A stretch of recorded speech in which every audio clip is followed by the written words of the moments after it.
Hello दोस्तों, आप सभी का स्वागत है हमारे YouTube चैनल युवा विद्यार्थी संघ नंबर 1 पर।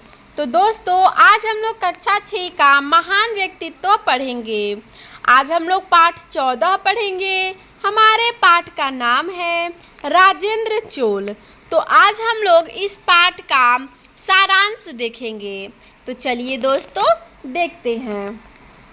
दक्षिण भारत के राजाओं में चोल वंशीय राजा अति प्रसिद्ध हुए। इनमें राजराजे प्रथम चोल वंश का प्रसिद्ध शासक था। राजेंद्र चोल इसी का पुत्र था। राजेंद्र चोल का शासनकाल 1044 ईस्वी तक माना जाता है। चोल राज्य दक्षिण भारत के प्रायद्वीप में स्थित था। आक्रमण से सुरक्षा के हेतु राजेंद्र चोल ने शक्तिशाली सेना का संगठन किया। इसने शक्तिशाली जल सेना का भी गठन किया एवं लंका तथा मालदीव पर आक्रमण कर वहां अपना अधिकार किया। देखिए दोस्तों, दक्षिण भारत के राजाओं में जो चोल वंशीय राजा थे वो अति प्रसिद्ध थे। जो राजेंद्र चोल हैं, इनके पिताजी का नाम था राजराजे, ठीक है, जो प्रथम चोल वंश का प्रसिद्ध राजा था। ठीक है, राजेंद्र चोल जो था उनका शासनकाल 1044 ईस्वी तक माना गया है। चोल वंश जो चोल राज्य था वो दक्षिण भारत के प्रायद्वीप में स्थित था। आक्रमण से सुरक्षा हेतु राजेंद्र चोल जो था वो शक्तिशाली सेना का संगठन किया। उसने शक्तिशाली जल सेना का गठन भी किया था। लंका तथा मालदीव पर आक्रमण कर वहां अपना अधिकार कर लिया था। ठीक है, आगे देखते हैं। इसकी सेना में उड़ीसा पार गंगा की तक पहुंचकर बंगाल के शासक पर विजय प्राप्त की। इस पर इसने गंगईकोंड उपाधि धारण की।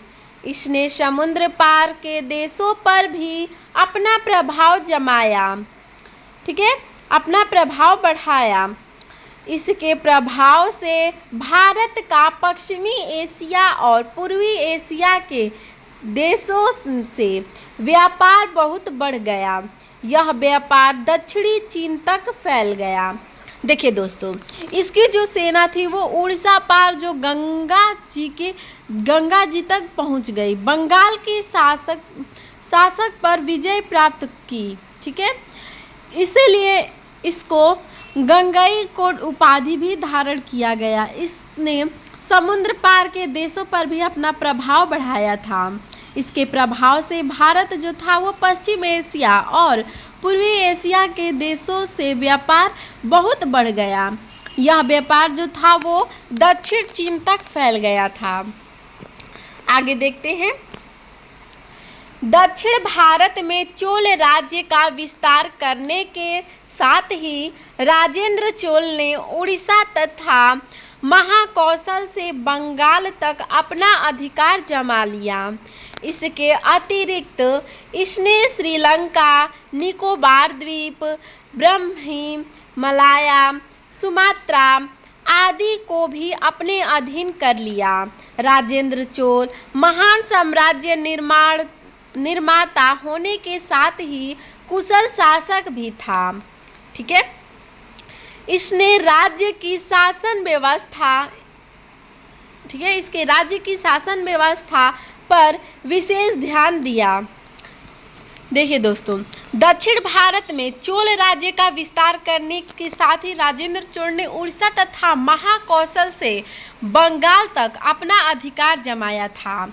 इसके अतिरिक्त इसने श्रीलंका, निकोबार द्वीप, ब्रह्मी, मलाया, सुमात्रा आदि भी अपने अधीन कर लिया था। ठीक है, राजेंद्र चोल जो था वो महान साम्राज्य निर्माता होने के साथ साथ एक कुशल राजा भी था। इसके राज्य की शासन व्यवस्था बहुत, इसने जो था राजेंद्र चोल अपने राज्य की शासन व्यवस्था पर विशेष ध्यान दिया था। ठीक है, आगे देखते हैं। इसका राज्य कई प्रांतों में विभक्त था। ये प्रांत मंडलम कहलाते थे। प्रत्येक मंडलम कई वलांडुओं में बांटा हुआ था। प्रत्येक वलांडु में निश्चित संख्या में गांव होते थे। ग्रामीण विकास के लिए ग्राम सभाएं तथा स्वायत्तशासी संस्थाएं थीं। देखिए दोस्तों, इसने ये जो था वो इसका साम्राज्य जो था वो कई प्रांतों में बटा हुआ था, जिसको कहा जाता है मंडलम। ठीक है, प्रत्येक मंडलम में कई वलांडुओं को बांटा गया था। प्रत्येक वलांडु में एक निश्चित संख्या में गांव रहता था। ग्रामीण विकास, ठीक है, के लिए सभाएं, ठीक है, ग्राम सभाएं और स्वयं शासी संस्थाएं भी थीं। आगे देखते हैं। राजेंद्र चोल ने कृषि की उन्नति की ओर बहुत ध्यान दिया। उसके शासनकाल में तालाबों में सिंचाई की सुविधा बढ़ गई। इसकी सुंदर शासन व्यवस्था के कारण समाज में शांति थी। सामाजिक जीवन सुखी और सुविधापूर्ण थी। राज्य की रक्षा और शासन की सुंदर व्यवस्था आश्चर्यजनक थी। देखिए दोस्तों, राजेंद्र चोल जो था वो कृषि की उन्नति की ओर बहुत ध्यान दिया था। उसके ही शासन काल में तालाबों से सिंचाई की सुविधा बढ़ गई थी। इसकी सुंदर शासन व्यवस्था के कारण समाज में शांति थी। सामाजिक जीवन सुख और सुविधापूर्ण था। राज्य की रक्षा और शासन की सुंदरता व्यवस्था आश्चर्यजनक थी। ठीक है, तो दोस्तों इसमें इतना ही था। अगर आप और वीडियो देखना चाहते हैं तो आप हमारे डिस्क्रिप्शन में जाकर प्लेलिस्ट में सारे वीडियो देख सकते हैं। और आपको हमारा यह वीडियो कैसा लगा हमें कमेंट में ज़रूर बताइएगा। धन्यवाद।